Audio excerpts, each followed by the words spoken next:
नमस्कार दोस्तों, मेरा नाम है खुशहाल सिंह और आप देख रहे हैं हमारा यूट्यूब चैनल टैग बाबू अज्ञान।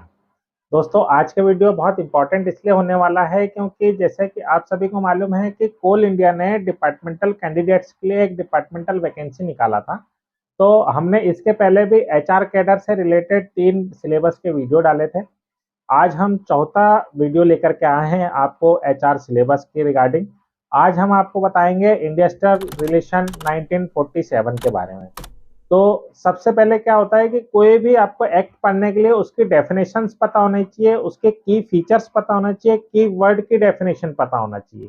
तब जाकर के आप उसे इजीली उस एक्ट को समझ पाएंगे। और ये भी पता होना चाहिए दोस्तों कि आपका जो एक्ट है वो कंपनी में किस लिए लागू हो रहा है, किस लिए किया जाएगा और किस कारण से उस एक्ट को बनाया गया। क्योंकि आप सभी को मालूम है कि हमारी जो कोल इंडिया लिमिटेड है वो सीधे मिनिस्ट्री के अंडर पे आती है और एक पब्लिक सेक्टर कंपनी है। अब हम आते हैं इस वीडियो के मेन सब्जेक्ट पर। हम बात कर रहे थे इंडस्ट्रियल रिलेशन एक्ट 1947 के बारे में। इसके पहले भी दोस्तों हमने जो 3 वीडियो डाले थे उसमें आपका रिस्पांस बहुत अच्छा मिला। हम आपका इसके लिए तहे दिल से शुक्रिया अदा करते हैं और ऐसे ही आप हमारे साथ में प्यार बनाए रखिए। हमने कोशिश ये भी करी है कि यदि आप हमारे कमेंट बॉक्स में कोई सवाल करते हैं तो हम उस सवालों का जवाब देने का भी प्रयास करेंगे। हमने लास्ट में एक वीडियो भी बनाया है कि जिन जिन व्यूवर्स ने हमसे कुछ सवाल किए थे, यदि आप हमसे कोई सवाल पूछना चाहते हैं और उसका आंसर जानना चाहते हैं तो आप उसे कमेंट बॉक्स में टाइप करके पूछें। हम उसमें से क्वेश्चन पिक करते हैं। पिक करने के बाद में आपका जो जवाब है उसको वीडियो के थ्रू ही देने का प्रयास करेंगे। अब आते हैं वीडियो के फिर से मेन टॉपिक में। हम बात कर रहे थे इंडस्ट्रियल रिलेशन की, यानी कि किसी भी इंडस्ट्री में रिलेशन कैसा होना चाहिए। किसी भी इंडस्ट्री के कुछ पार्ट्स होते हैं, जैसे इंडस्ट्री का मैनेजमेंट हो गया, उसमें जो वर्कर काम करते हैं, ये दो के बीच में सामंजस्य बिठाने के लिए एक ट्रेड यूनियन काम करती है। तो इंडस्ट्रियल रिलेशन का मेन पार्ट और उसमें बोला जाए तो मेन कंपोनेंट जो होता है वो ट्रेड यूनियन होती है और इन तीनों को हैंडल करने का काम करती है सेंट्रल गवर्नमेंट। तो ये जो एक्ट बनाया गया है सेंट्रल गवर्नमेंट ने इसलिए बनाया है कि इंडस्ट्री और जो वर्कर है इनके बीच में सामंजस्य बना रहे और सामंजस्य से काम हो। इन दोनों के बीच में कभी भी किसी प्रकार का कोई डिस्प्यूट ना हो और यदि डिस्प्यूट होता है तो ट्रेड यूनियन आगे आकर के अपने वर्कर की बात इंडस्ट्री के मैनेजमेंट को बताएगी। मैनेजमेंट यदि पॉसिबल होगा तो मांग की पूर्ति करेगी और यदि पॉसिबल नहीं होगा तो जस्टिफाई ग्राउंड पे उसे डिनाई भी कर सकती है।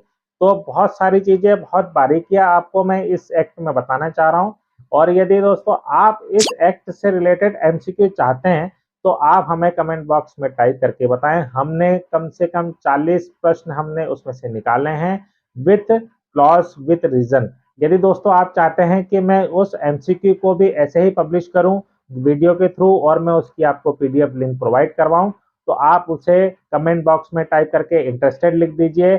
जैसे ही मुझे इंटरेस्टेड लिखा आएगा, मुझे कमेंट बॉक्स में कम से कम 50 इंटरेस्टेड लिखे आने चाहिए। यदि 50 कमेंट मुझे आते हैं इंटरेस्टेड के तो ही मैं एमसीक्यू को पब्लिश करूंगा, अदरवाइज मैं आपको सिर्फ सिलेबस ही प्रोवाइड करवाऊंगा। तो दोस्तों ये जो आईआर एक्ट है इस पे भी मैंने आपको हिंदी टू टेक्निकल वर्ड्स को कॉमन रखा हुआ है और मैं आपकी इसको पीडीएफ लिंक को अपने डिस्क्रिप्शन बॉक्स में दे दूंगा।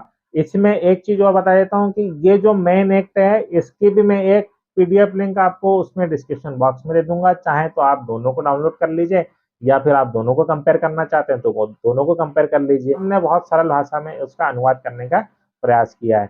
चलिए दोस्तों, मैं आपको अपनी कंप्यूटर स्क्रीन पे लेके चलता हूँ कि किस प्रकार से आपको पहले समझना पड़ेगा और किस प्रकार से आपको काम करना रहेगा। चलिए दोस्तों चलते हैं मेरे कंप्यूटर की स्क्रीन पर। अब आप जैसे ही कंप्यूटर की स्क्रीन पर जाते हैं तो आपको हेडिंग मिलेगी इंडस्ट्रियल रिलेशन आईआर एक्ट 1947।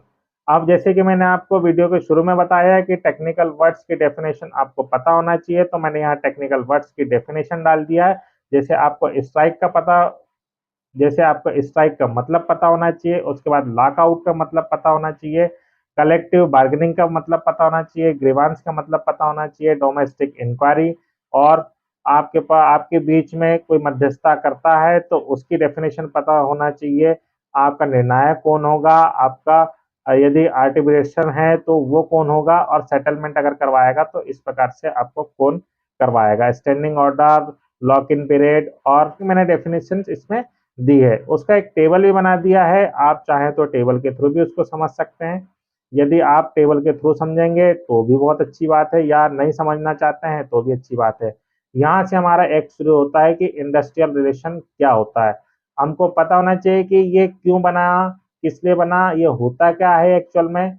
और ये सेकंड जो टॉपिक है, आईआर की जरूरत क्यों पड़ी, हमको उसकी जरूरत किस लिए पड़ी है, ये भी हमने यहाँ पे दिया हुआ है।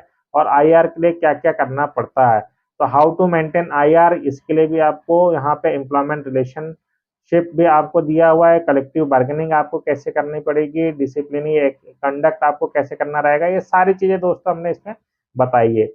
और ये टोटल है आपका 33 पेज का, थोड़ा सा बड़ा है लेकिन इसको हमने शॉर्ट में निपटाने का प्रयास किया है। आप चाहें तो इसे पॉइंट टू पॉइंट, और इसमें जितने भी अमेंडमेंट्स आए हैं वो भी हमने इसमें ऐड करने का प्रयास किए हैं।